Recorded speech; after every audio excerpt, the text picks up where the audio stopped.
Pilipinas. Dalawang opisyal nga ng Benguet Engineering Office tinanggal sa pwesto dahil sa pagkasawi ng 13 anyos na siklista. May karagdagang detalye si Romy Gonzalez, Arish 41, Ibagdabigat Romy.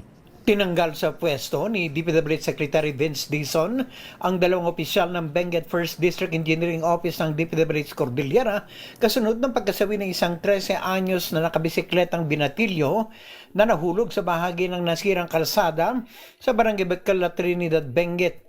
Na-relieve sa kanilang pwesto sina Engineer Isagani Kaime, District Engineer ng Benguet First District Engineering Office, at Marjorie Banao, Chief ng Maintenance Section.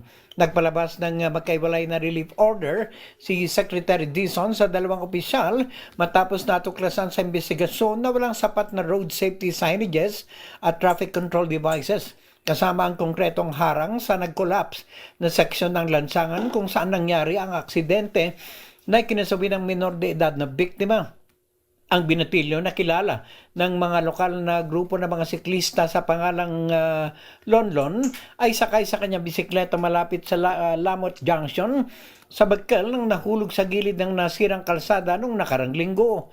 Ayon sa mga residente, ang nag-collapse na bahagi ng kalsada ay matagal nang nakatiwangwang at hindi na naayos mula nang ito'y nasira dulot ng bagyo noong nakalipas na taon. Manipis na tali at caution tape lamang ang inilagay na harang sa mapanganib na gilid ng kalsada na tanaw ang bangin.